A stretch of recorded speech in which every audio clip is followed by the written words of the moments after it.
कि भारत के अंदर 80% हिंदू टैक्स पे करता है, 80% हिंदू अपने मंदिरों में जाकर दान करता है, 80% हिंदू इस देश के रख रखाव में अपनी जान की बाजी लगाता है और इन्हीं 80% हिंदुओं के भगवानों का, मंदिरों का मजाक उड़ाया जाता है। माता के दरबार वैष्णो देवी जाकर कोई शराब पी सकता है क्या? आप कहेंगे कि ये तो महापाप है। जी हाँ, ये महापाप है और इस महापाप को औरी ने कर दिया है।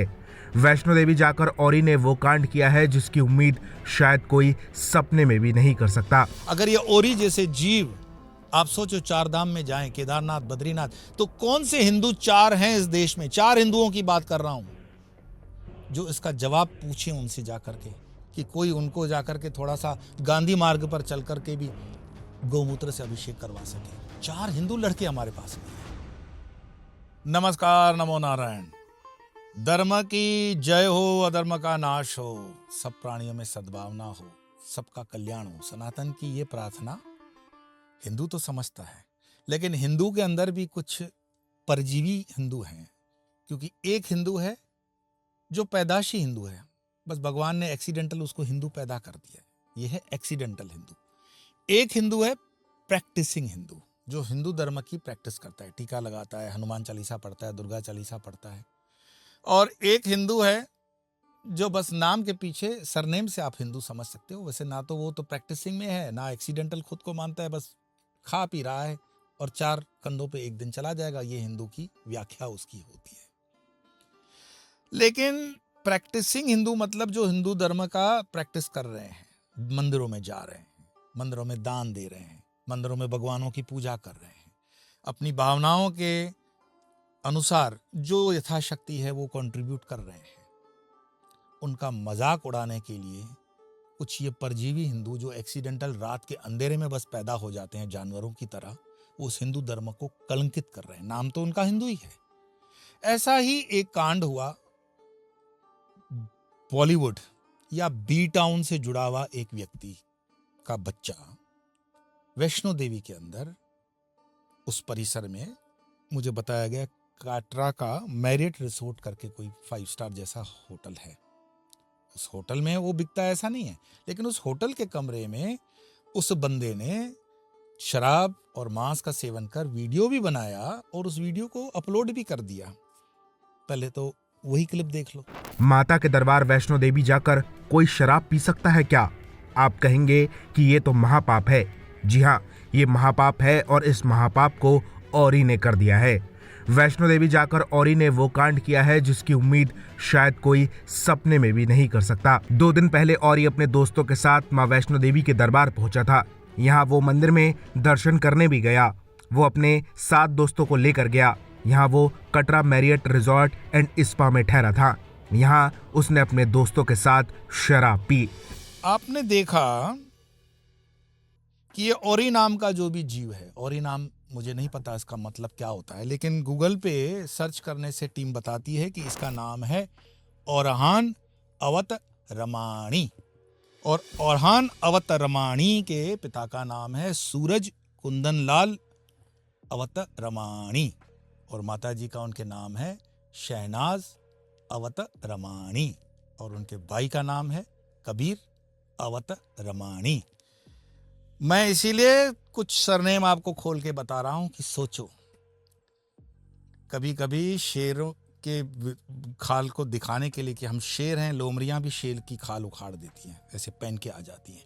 तो ये प्रैक्टिसिंग हिंदू नहीं है, ये एक्सीडेंटल हिंदू है। इनके पिता का जो व्यवसाय है वो है शराब का, रियल एस्टेट का, ऐसा सोशल मीडिया पे है, करोड़ों रुपए हैं। और ये औरी नाम का जो जीव है ये 25 से 30 लाख रुपया फोटो निकालने के अपने लेता है और सारे बड़े बड़े फर्जंदों के साथ इसके फोटो आपको मिलेंगे। मतलब मुझे बताया गया कि कोई बॉलीवुड की सारा अली खान, जो सैफ अली खान कौन? तैमूर का बाप, उसके साथ उसका फोटो है। फिर उसके अलावा जानवी कपूर है, अमिताभ बच्चन की भी पोती नाव्या नंदा वगैरह भी है। फिर बड़े बड़े जावेद जाफरी के बेटे बेटी हैं, महेश भट्ट के भी फैमिली की कोई लड़कियां हैं और वो बड़े पोजेस के साथ फोटो उनके वायरल होते हैं। और इसके पीछे ये बी टाउन की चमक दमक के पीछे लोग इनको फॉलो करते हैं और इतने फॉलो कर देते हैं कि वो आपको बड़े बड़े रईसों की शादियों में, अंबानी की शादियों में भी दिख जाते हैं। तो उनका पीआर बहुत सॉलिड बन जाता है और इसी से फिर लॉन्चिंग होती है, फिल्म मीडिया होती है, बॉलीवुड है और ये नेक्सस आपस में काम करने लगता है। कौन है ये? अगर आप इसको समझना चाहो कि औरी है कौन, तो उसके परिचय का भी एक क्लिप आप देख लो। औरी का पूरा नाम है औरहान अवतरमानी, जो कि मुंबई के ही रहने वाले हैं। औरी की फैमिली के बहुत ही सारे बिजनेस और कंपनीज हैं। अगर इनकी सिर्फ 2 कंपनीज का 2022 का रिवेन्यू देखा जाए तो वो है 1200 करोड़ और ऐसी बहुत ही सारी कंपनीज हैं। और यही रीजन है कि वो हर बड़े से बड़े सेलेब्स के साथ नजर आता है। आपने देखा कि एक पैसे के होने का, संपन्नता होना और सांस्कृतिक होना ये जरूरी नहीं है, क्योंकि पैसा तो वेश्याओं के पास भी होता है। तो क्या वेश्याएं सती हो जाएगी? भाई पैसे किसी के पास भी आ जाने से उसकी काबिलियत तय नहीं होती है। और जब वो कामयाबी या वो अपने, जिसको कहते हैं ना अमृत का वो जो रस हजम नहीं होता है, तो वो वॉमिट हो जाता है। अगर इसको और गहराई से आप देखेंगे तो ये जो समाज को गंदा करने वाले जीव निकलते हैं, उनका आपको मैंने बार बार कहा है, बिग बॉस से बहुत बड़ा संबंध होता है। और ये औरी नाम का जीव भी बिग बॉस से आया हुआ है। फिर कॉफी विद करण भी है उसका, और उसने खुद के मुंह से कभी नहीं कहा कि वो LGBT समलैंगिक है, लेकिन सोशल मीडिया के अंदर ऐसा है कि वो समलैंगिक है। अब ये है कि नहीं है वो विषय अलग है, क्योंकि हमारा विषय है कि भारत के अंदर 80% हिंदू टैक्स पे करता है, 80% हिंदू अपने मंदिरों में जाकर दान करता है, 80% हिंदू इस देश के रख रखाव में अपनी जान की बाजी लगाता है, और इन्हीं 80% हिंदुओं के भगवानों का, मंदिरों का मजाक उड़ाया जाता है। राम मंदिर जो बना, राम मंदिर के अंदर हिंदू ने अपने घड़ी कमाई से दान दिया, लेकिन उस मंदिर से भी मंदिर वालों ने 396 करोड़, करीब करीब 400 करोड़ रुपया सरकार को सिर्फ टैक्स दिया है। 400 करोड़ टैक्स। ये मैं नहीं कह रहा हूं, चंपत राय जी की स्टेटमेंट है, ट्रस्ट के जो अध्यक्ष हैं। आप उनकी भी क्लिप देख लो। ट्रस्ट के अकाउंट से सरकार की भिन्न भिन्न एजेंसियों को लगभग 396 करोड़ रुपए का भुगतान हुआ है। राम मंदिर ट्रस्ट की बैठक हुई। उस बैठक में निर्णय लिया गया कि सरकार को राम जन्मभूमि ने कितने पैसे दिए, कितने टैक्स दिया, ये जानकारी कल चंपत राय ने राम जन्मभूमि तीर्थक्षेत्रपुरम से दी है। और हम आपको बता दें कि 400 करोड़ का टैक्स दिया गया है सरकार को। आपने देखा कि राम मंदिर 400 करोड़ का टैक्स देता है, और जो भी खर्चा करने के बाद कई हजार करोड़ रुपए की संपत्तियां मंदिर के पास हैं। लेकिन क्या इन संपत्तियों के होने से हिंदू मंदिर सुरक्षित है? नागपुर के दंगे याद करो। हिंदुस्तान के अंदर कौन सा मंदिर, कोई है जो आपके हर मंदिर पर ध्यान रख रहा है? कोई है जो आपके हर बिजनेस पे ध्यान रख रहा है? कोई है जो आपके हर मोमेंट पे ध्यान रख रहा है और मौके की तलाश में है? कि जैसे ही मौके की तलाश होगी, वो लठ लेकर, तलवार लेकर, पत्थर लेकर घुस जाता है। और इस देश की कानून व्यवस्था उस आम आदमी को बचाने के लिए काफी नहीं होती है। मैं पूछता हूं हिंदुओं को, जो एक्सीडेंटल नहीं है, प्रैक्टिसिंग है, हिंदू धर्म का प्रैक्टिस कर रहे हैं, आप अपनी गाड़ी कमाई श्रद्धा से उस भंडारे में डालते हो, तो एक बार भगवान जी से पूछो तो सही कि ये पैसा जब जा रहा है तो उस पैसे की पवित्रता की गारंटी कौन दे रहा है? क्या वैष्णो देवी मंदिर से जुड़ी हुई जो बोर्ड है, जो कि जम्मू एंड कश्मीर में है, उन लोगों ने इन चीजों का ध्यान रखा है कि मंदिर के इतने किलोमीटर की परिसर में कैसे आ गया नॉनवेज, कैसे आ गया शराब? आप टूरिज्म के नाम पर, कौन सा टूरिज्म? रिलीजियस टूरिज्म के नाम पर हम जो ये विकास कर रहे हैं ना, सारे मंदिरों का, 4 धामों का, ये विकास नहीं है, ये विनाश है। क्योंकि हम ऐसी गंदी फफूंद को वहां पकड़ पकड़ के ला रहे हैं जिसमें लोग रील बना रहे हैं, मतलब न देखने वाले भी आपको चीजें देखनी पड़ रही है। उसमें से धर्म भी हट रहा है, आध्यात्मिकता भी हट रहा है। अगर ये औरी जैसे जीव, आप सोचो 4 धाम में जाएं, केदारनाथ, बद्रीनाथ, तो कौन से हिंदू 4 हैं इस देश में? 4 हिंदुओं की बात कर रहा हूं, जो इसका जवाब पूछे उनसे जाकर के, कि कोई उनको जाकर के थोड़ा सा गांधी मार्ग पर चल करके भी गौमूत्र से अभिषेक करवा सके। 4 हिंदू लड़के हमारे पास नहीं है, और हम 400 करोड़ का टैक्स दे रहे हैं। कभी आपने देखा तिरुपति में लड्डुओं का कांड आ जाता है, कभी कोई कांड आ जाता है। इन मंदिरों को जो राजनीतिक चला रहे हैं, ये जो श्राइन बोर्ड्स हैं, ये जो टेम्पल बोर्ड्स हैं या देव संस्थान हैं, ये राजनीतिकों के हाथ में है। ये मुद्दा भी कुछ दिनों में खत्म हो जाएगा। ये मुद्दा बड़ा नहीं रहेगा कि ओरी ने वहां पर शराब के कबाब के साथ साथ और क्या किया। भाई साथ उसके साथ गेस्ट थे और उनकी वो वीडियो क्लिप आप देख लो।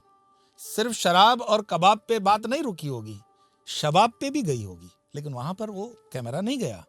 लेकिन ये चीजें हर तीर्थ में हो रही है। मैं तो बस कुछ दिन पहले ही हरिद्वार से आकर के ये आपके लिए वीडियो बना रहा हूं। हरिद्वार के अंदर मुझे बताया गया कि स्वामी जी यहाँ जितने भी मंदिर हैं उनको जो बिजली दी जाती है वो कमर्शियल रेट से दी जाती है। मैं बड़े विनम्रता से सरकार से पूछूं कि जरा अकाउंट में बताइए ना, आप मंदिर के तो कमर्शियल रेट से टैक्स लेते हैं बिजली का, मस्जिद और मदरसे का टैक्स क्या होता है? 400 करोड़ रुपया राम मंदिर तो टैक्स जमा करा रहा है और भी मंदिर टैक्स जमा करा रहे हैं। एक बार ये भी तो पेपर पे बता दो कि कितने मस्जिदें टैक्स पे कर रही है, कितने मदरसे टैक्स पे कर रहे हैं और कितनी सब्सिडियां जा रही हैं। दक्षिण के राज्यों में तो आपने स्थितियां देखी हुई है, हिंदुओं के मंदिरों का पैसा दूसरे धर्मों के संस्थानों के लिए खर्च हो रहा है और हिंदू आज भी समझ नहीं रहा। भगवान भला करे। मैं अपनी आप बीती बता दूं, यहां गुजरात के अंदर कभी तो पधारो गुजरात, सोलार की ये सिस्टम चलती है प्रधानमंत्री की योजना से। तो मैंने कहा कि मंदिर के लिए सोलार लगा दें, तो बोले लगा तो सकते हैं लेकिन ट्रस्ट को तो फुल पैसे ही देने पड़ेंगे, कमर्शियल होता है वो। तो मंदिर कमर्शियल होता है हमारा, लेकिन दूसरे संस्थान, दूसरे धर्मों के संस्थान, सरकार की ये नीतियां, ये विषय ऐसा है जिस पर विचार होना चाहिए।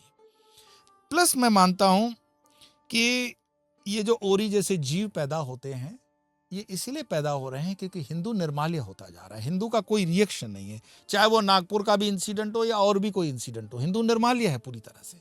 और वो उसने कसम खा रखी है कि हमें जगना ही नहीं है।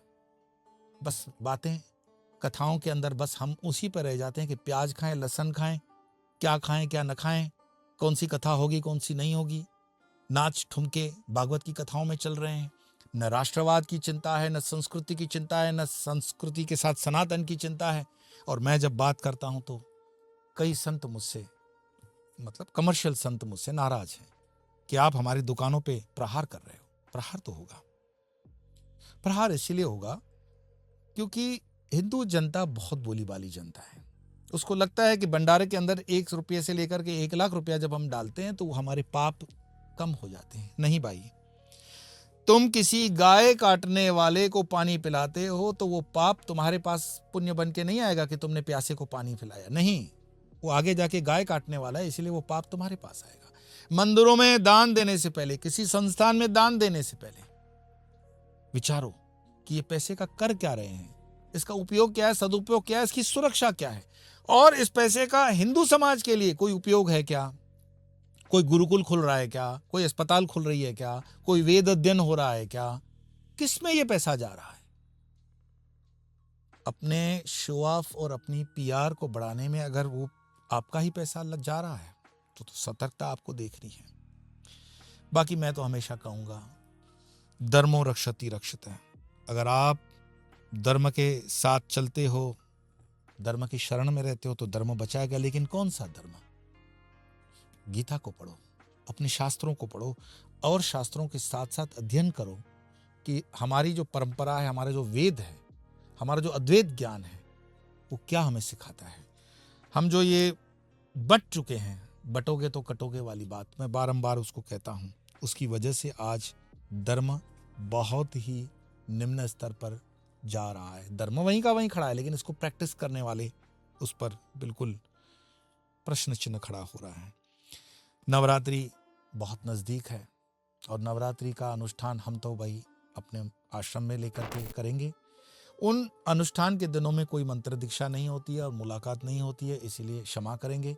हाँ, अनुष्ठान में जुड़ना है तो उसके लिए आप वेबसाइट पे जाकर के ऑनलाइन मिल सकते हो। मुझे ये भी पता है कि आप पूछोगे कि आप किस लिए अनुदान वो ले रहे हैं, क्योंकि यज्ञ में भी सामान लगता है, पुजारियों को भी सामान के लिए हमें दक्षिणा देनी पड़ती है, तो वो लगता है। और मेरी कोई ज़बरदस्ती तो होती नहीं कि आपको ये सब करना है। जिनको करना है वो आ जाओ, नहीं करना है तो जयराम जी की। परंतु अपने हिंदू धर्म के लिए मैं पुनः पुनः आपको कहूँ कि विचार करके हंसी के पात्र मत बनिए। सतर्क रहिए, सावधान रहिए, सनातनी रहिए, तो सब कुछ सिस्टमेटिक होगा। हाँ, जो ग्रहण आ रहा है उसके लिए विशेष मैं एक एपिसोड ज़रूर बनाऊंगा। तब तक के लिए आप अपने आध्यात्मिक प्रैक्टिस को लेकर चलेंगे और इस राष्ट्र की, सनातन की जो धरोहर है उसके सिपाही बन करके काम करेंगे। तो आज इतना ही, फिर मिलेंगे, तब तक के लिए नमो नारायण।